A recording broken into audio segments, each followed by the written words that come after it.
What is semi-permeability in cell membrane? অৰ্থাৎ কোষাবৰণৰ চয়নাত্মক ভেদ্যতা মানে কি বাৰু?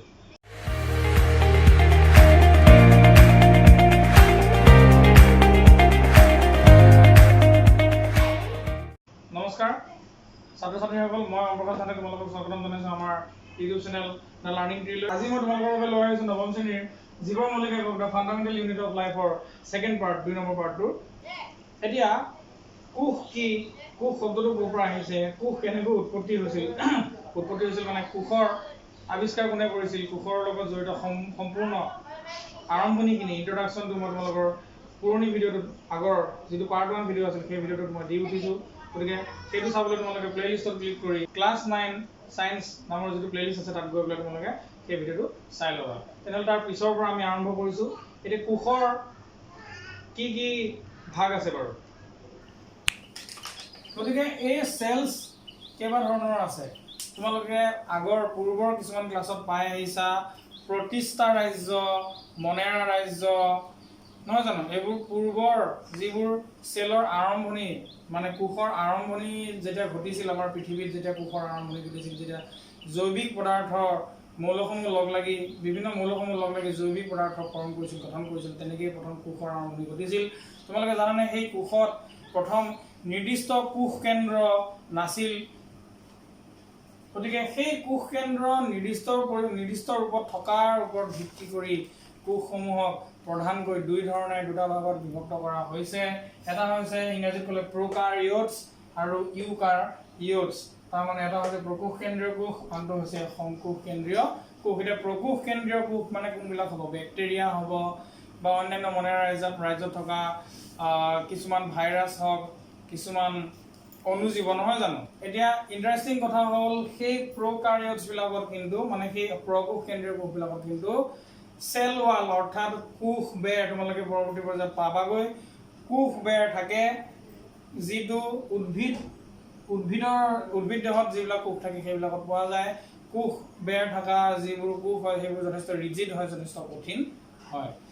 কিন্তু সংকোষ কেন্দ্ৰীয় কোষৰ এনিমেল সেলছ বিলাকত মানে আমাৰ যিবোৰ মানৱ দেহৰ যিবোৰ কোষ বা অন্যান্য জীৱ জন্তুৰ দেহৰ যিবোৰ কোষ সেইবোৰৰ দেহত কোনো ধৰণৰ সেল ৱাল বা কোষ বেৰ নাথাকে, মাত্ৰ কোষাবৰণহে থাকে।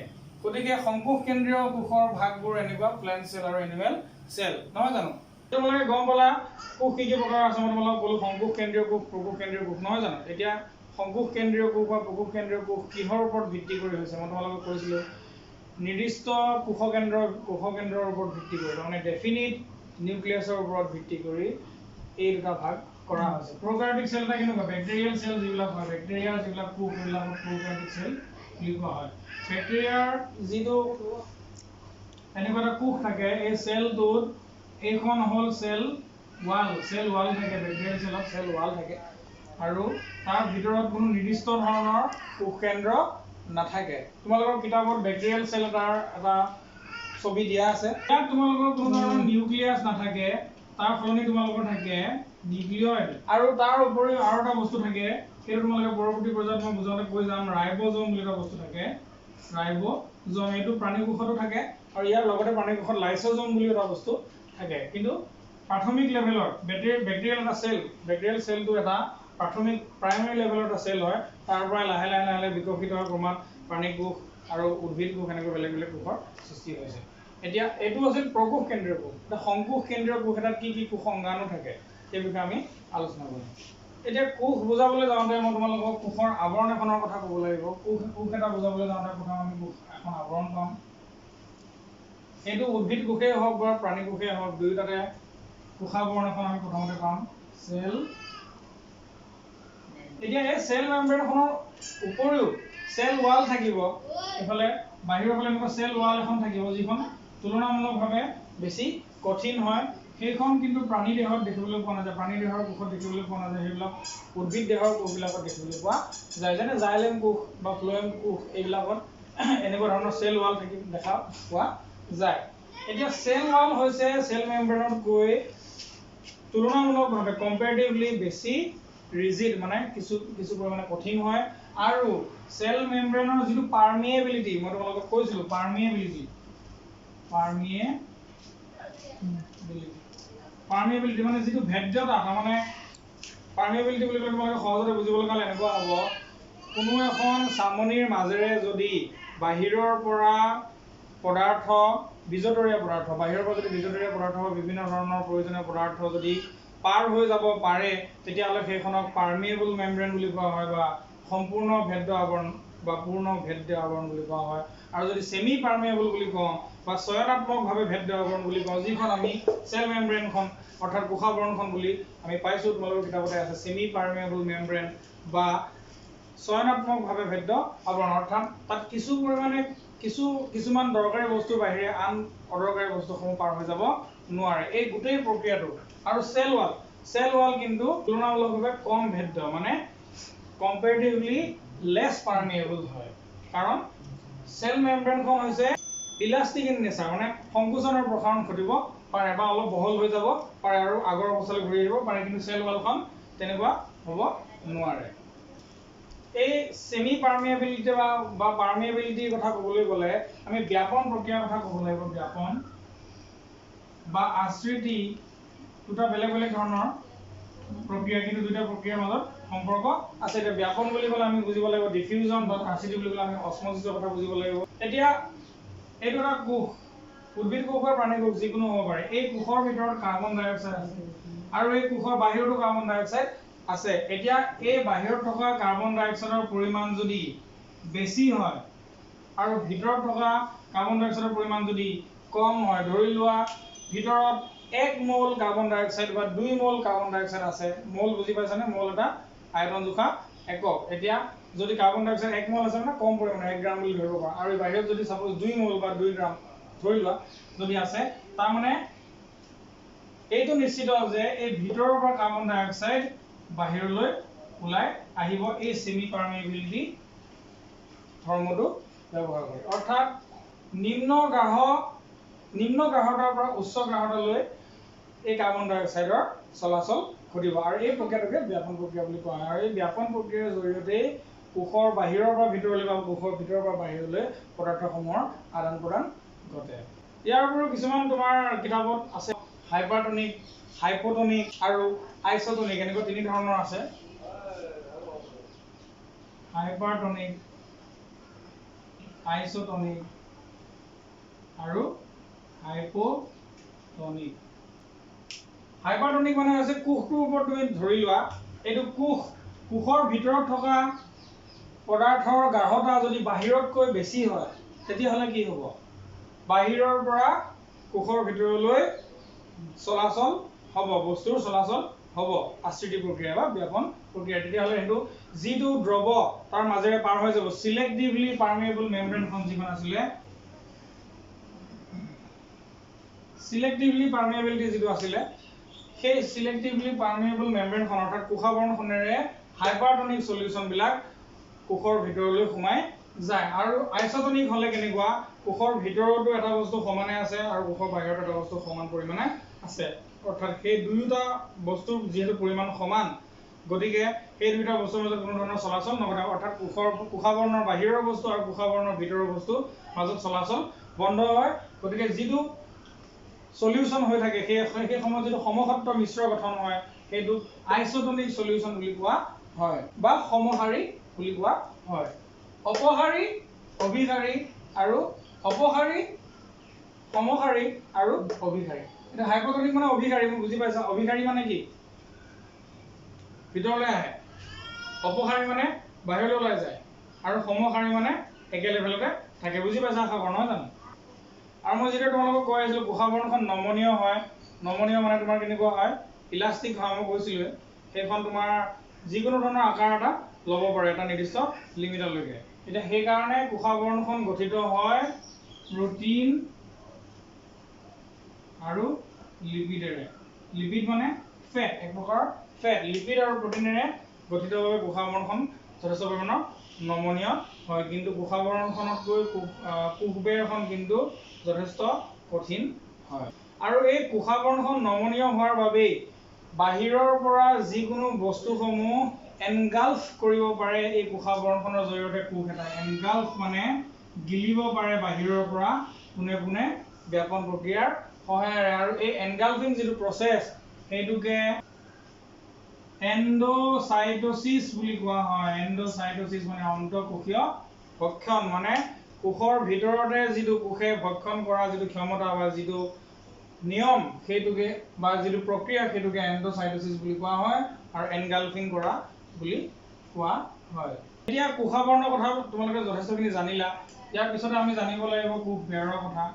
সেল ওয়াল এনেকুৱা সলিড হয়, তাৰ ভিতৰত কোষাবৰণখন এনেকুৱা বিভিন্ন ধৰণৰ আকাৰৰ হ'ব পাৰে। প্ৰয়োজন অনুসৰি এই কোষাবৰণখনৰ সংকোচনৰ প্ৰসাৰণ ঘটি থাকে আশ্ৰিত প্ৰক্ৰিয়াৰ বাবে বা ডিফিউজন বা ব্যাপন প্ৰক্ৰিয়াৰ বাবে। এতিয়া এই কোষবেৰখন গঠিত যিটো ইউনিট যিটো একক সেইটো হৈছে সেলুলোজ। সেলুলোজ নামৰ বিশেষ এবিধ আহেৰে গঠিত, আহ মানে ফাইবাৰ। এই যিখন সেল ওয়াল যিখন কোষবেৰ সেইখন আহেৰে গঠিত অৰ্থাৎ সেলুলোজৰে গঠিত, সেইকাৰণে এখন যথেষ্ট পৰিমাণে কঠিন হয়। আৰু এই সেল ওয়ালে কোষ এটাৰ মই তোমালোকক কৈছিলোঁ উদ্ভিদ কোষত প্লেন্ট সেল বিলাকত সেল ওয়াল দেখিবলৈ পোৱা যায় আৰু এই সেল ওয়াল বা কোষবেৰে উদ্ভিদ কোষৰ প্লেন্ট সেলৰ আকাৰটো সুনিৰ্দিষ্ট কৰে আৰু কোষটোক বাহ্যিকভাৱে সুৰক্ষা প্ৰদান কৰে। এতিয়া কোষবেৰৰ উপৰিও আৰু কোষাবৰণৰ উপৰিও ভিতৰত আৰু এটা বিশেষ বস্তু থাকে আমাৰ কোষৰ গোটেই কোষৰ মগজু বুলি ক'ব পাৰি। এই বস্তুটো হৈছে নিউক্লিয়াছ বা কোষ কেন্দ্ৰ অসমীয়াত ক'বলৈ হ'লে। আৰু এই কোষ কেন্দ্ৰক আৱৰি এখন কোষকেন্দ্ৰীয় আৱৰণ থাকে। This is a protection of nucleus.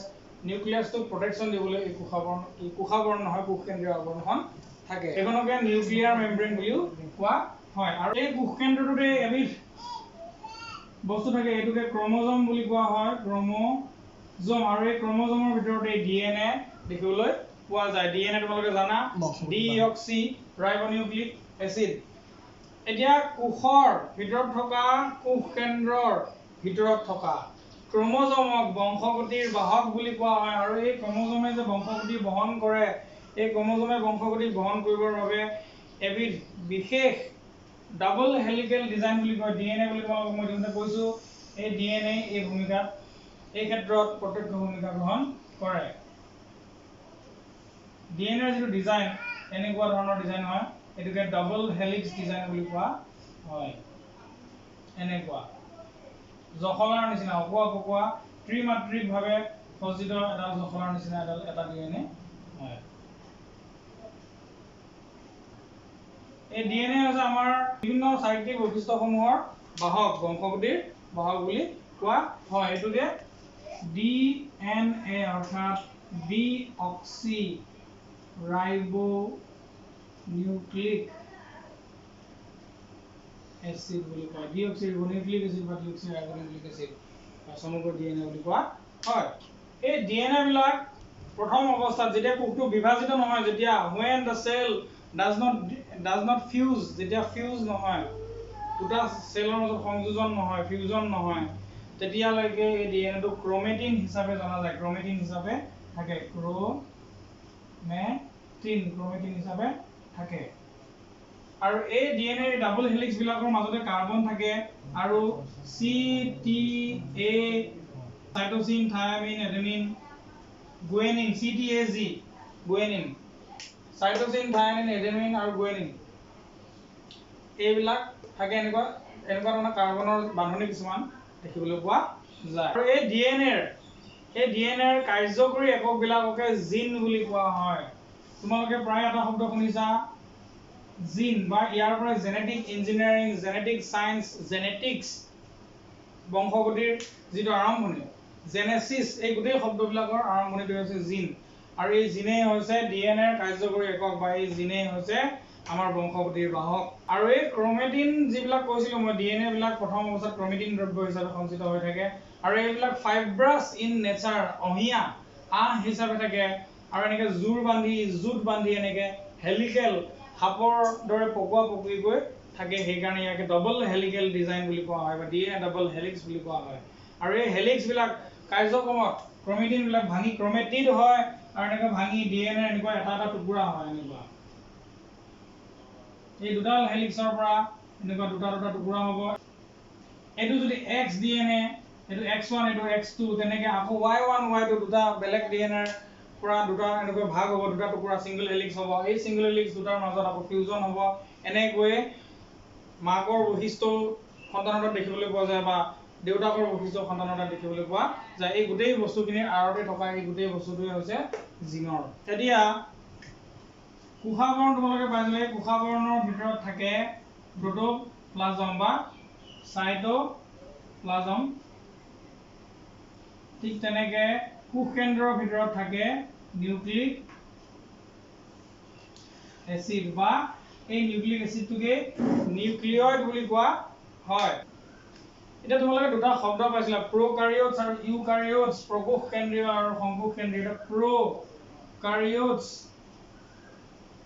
ইয়াৰে প্ৰ মানে প্ৰিমিটিভ বুজায় প্ৰাথমিক আৰু কাৰিয়ট মানে বুজায় কোষ কেন্দ্ৰ এটা প্ৰিমিটিভ আৰম্ভণি স্থলত থকা আৰম্ভণিত থকা যেটো আৰম্ভণি আদিম যুগৰ যেটো কোষ কেন্দ্ৰ মানে যেটো সম্পূৰ্ণ কোষ কেন্দ্ৰ নহয় কিন্তু কোষ কেন্দ্ৰত থাকিবলগীয়া গোটেইখিনি থাকে ৰাইবোজম থাকে ডিএনএ থাকে বা অন্যান্য কোষ অংগাণুবিলাক থাকে সেইটো তেনে ধৰণৰ কোষবিলাকক প্ৰকাৰিয়ট বুলি কোৱা হয় আৰু যিবিলাক লগ লাগি এটা নিউক্লিয়াছ ফৰ্ম কৰে এটা কোষ কেন্দ্ৰ ফৰ্ম কৰে তেনে ধৰণৰ নিৰ্দিষ্ট ডেফিনিট নিউক্লিয়াছ থকা নিৰ্দিষ্ট কোষ কেন্দ্ৰ থকা কোষবিলাকক সংকোষ কেন্দ্ৰীয় কোষ বুলি কোৱা হ'ব এটা তোমালোকৰ পৰীক্ষাত সংকোষ কেন্দ্ৰীয় কোষ আৰু প্ৰকোষ কেন্দ্ৰীয় কোষৰ মাজত পাৰ্থক্য লিখিবলৈ আহিব পাৰে আৰু ঠিক তেনেদৰে উদ্ভিদ কোষ আৰু প্ৰাণী কোষৰ মাজত পাৰ্থক্য লিখিবলৈ আহিব পাৰে এটা উদ্ভিদ কোষ আৰু প্ৰাণী কোষৰ মাজত এটা পাৰ্থক্য তোমালোকে গম পালা যে উদ্ভিদ কোষত সেল ৱাল বা কোষবেৰ দেখিবলৈ পোৱা যায় প্ৰাণী কোষত কোষাবৰণ দেখিবলৈ পোৱা যায় যদিও কোষবেৰ দেখিবলৈ পোৱা নাযায় এটা তোমালোকে ভাইৰাছৰ কথা শুনিছা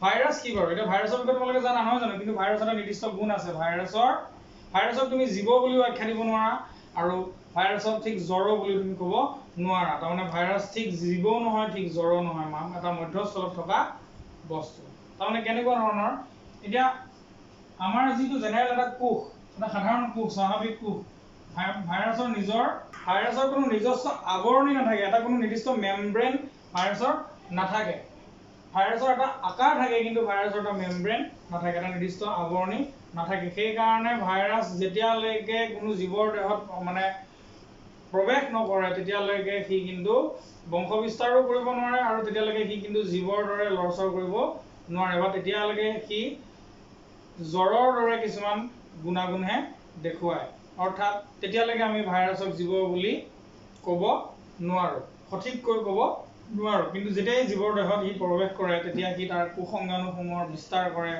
আৰু কোষস্থ দ্ৰব্যসমূহ ব্যৱহাৰ কৰি কি নিজে নিজৰ বংশ বিস্তাৰ কৰে ভাইৰাছক তুমি এক প্ৰকাৰৰ পৰজীৱী বুলি ক'ব পাৰা ভাইৰাছ যেতিয়া অন্য জীৱৰ দেহত প্ৰৱেশ কৰে তেতিয়া সি নিজৰ বংশ বিস্তাৰ কৰিব পাৰে কিন্তু বাহিৰত যেতিয়া ৰখা হয় এটা আনফেভাৰেবল কণ্ডিশ্যনত ৰখা হয় ভাইৰাছে কিন্তু জড় পদাৰ্থৰ দৰে ব্যৱহাৰ কৰে অৰ্থাৎ সেই কাৰণে ভাইৰাছক তুমি নিউট্ৰেলাইজ কৰিব পৰা বুলি কোৱা হয় U can neutralise A virus U cannot kill A virus easily এতিয়া ক্লাছটো বেছি দীঘলীয়া নকৰো তোমালোকক নেক্সট ক্লাছত মই কোষৰ অংগাণুসমূহৰ বিষয়ে ক'ম এতিয়া কোষৰ অংগাণু হিচাপে কোষত কি থাকিব পাৰে এই যে যিখন তোমাৰ কোষবেৰৰ ভিতৰত থকা এখন ধৰা কোষবেৰ এখন যদি সেল ৱাল হয় ইয়াৰ ভিতৰত তোমাৰ যিখন সিএম বা সেল মেমব্ৰেন হয় তাৰ ভিতৰত যিটো থাকে সাইটোপ্লাজম এটা এই সাইটোপ্লাজমত তোমাৰ মাজত থাকিব এটা নিউক্লিয়াছ এটা নিউক্লিয়াছৰ ভিতৰত থাকে নিউক্লিয়ইড তোমালোকক মই কৈছিলো নিউক্লিয়ইড আৰু এইটো কয় নিউক্লিয়াছ আৰু নিউক্লিয়াছৰ বাহিৰত এখন আৱৰণ থাকে এখনক কোষ কেন্দ্ৰাৱৰণ বা নিউক্লিয়াৰ মেমব্ৰেন বুলি কোৱা হয় নিউক্লিয়াৰ মেমব্ৰেন বুলি কোৱা হয় আৰু তোমালোকে কি গম পালা ইয়াৰ ভিতৰত কিছুমান ডাবল হেলিকেল ডিজাইন থাকে এইবিলাকক ডিএনএ বুলি কোৱা হয় বা ডিএক্সি ৰাইবোনিউক্লিক এসিড বা ক্ৰমেটিন বুলিও ক'ব পাৰা এইবিলাককে জিন বুলিও কোৱা হয় কাৰ্যকৰী একক হিচাপে আৰু ইয়াৰ ভিতৰত তোমালোকৰ যেনেকৈ কোষ পৰক থাকে তেতিয়া ইয়াৰ ভিতৰত থাকে নিউক্লিওপ্লাজম থাকে এটোকে নিউক্লিয়ইড বুলি কোৱা হয় এখিনি তোমালোকে গম পালা ইয়াৰ বাহিৰেও ইয়াৰ কোষ কেন্দ্ৰৰ বাহিৰত কোষ কেন্দ্ৰই যাতে সেই বিভিন্ন কোষ অংগাণুবিলাকৰ সৈতে মিলিজুলি মগজু হিচাপে চেণ্টাৰ হিচাপে যদি কাম কৰিব পাৰে সেই বিভিন্ন অংগাণুসমূহ আছে তাৰ ভিতৰত কেইটামান আছে ধৰি লোৱা এনেকুৱা তোমালোকে ৱাইফাইৰ চিম্বলটো দেখিছা ৱাইফাইৰ চিম্বলটোৰ নিচিনাই ঠিক এনেকুৱা ধৰণৰ এটা কমপ্লেক্স থাকে এইটোকে গলগি কমপ্লেক্স বুলি কোৱা হয় ইংৰাজীত অসমীয়াত ক'লে গলজি সংঘ বা গলগি কমপ্লেক্স ঠিক তেনেকে লাইসোজোম আছে লাইসোজোম ঠিক তেনেকে তোমাৰ ৰাইবজমৰ বিষয়ে ইউনিট তোমালোকে পাই আছা ৰাইবজম থাকে তোমালোকৰ বেক্টেৰিয়েল চেলত বা প্ৰকোষ কেন্দ্ৰীয় কোষতো দেখিবলৈ পোৱা যায় এইটো সংকোষ কেন্দ্ৰীয় কোষতো দেখিবলৈ পোৱা যায় তাৰ বাহিৰেও আটাইতকৈ ইম্পৰ্টেন্ট কোষৰ যিটো শক্তিৰ ভঁৰাল বুলি কোৱা হয় দা পাৱাৰ ইউনিট অফ সেল বুলি কোৱা হয় পাৱাৰ হাউস অফ সেল বুলি কোৱা হয় এইটো হৈছে মাইটোকন্ড্ৰিয়া মানে মিটোকন্ড্ৰিয়া বুলি কোৱা অসমীয়াত এইটো মাইটোকন্ড্ৰিয়া বুলি কোৱা হয় এইটো হ'ল মাইটোকন্ড্ৰিয়া ইয়াৰ বাহিৰেও ফুড ভেকুল সেন্ট্ৰিঅল এনেকুৱা ধৰণৰ কিছুমান বস্তু আছে ভেকুলৰ বিষয়ে তোমালোকক কৈছিল ৰিক্টিকা নহয় জানো ভেকুল থাকে সেন্ট্ৰিঅল থাকে সেন্ট্ৰিঅল এনেকুৱা বহু ধৰণৰ কিছুমান আছে তাৰ বাহিৰে অন্তঃপৰকীয় জালিকা আছে অন্তঃপৰকীয় জালিকা ইংৰাজীত কোৱা হয় এন্ডোপ্লাজমিক ৰেটিকুলাম এই সমূহৰ বিষয়ে এই সমগ্ৰ কোষাংগন সমূহৰ বিষয়ে তোমালোকক এটা কৰি নেক্সট ক্লাছত বুজাই দিয়াৰ প্ৰতিশ্ৰুতিৰে আজি ক্লাছ ইমানতে সামৰিছো তোমালোকে আমাৰ চেনেলটো চাই থাকিবা ভাল পালে লাইক কৰি দিয়াৰ লগতে প্ৰতিটো ভিডিঅ' শ্বেয়াৰ কৰিবলৈ নাপাহৰিবা আৰু আমাৰ চেনেলটো সাবস্ক্ৰাইব কৰিবা থ্যাংক ইউ সো মাচ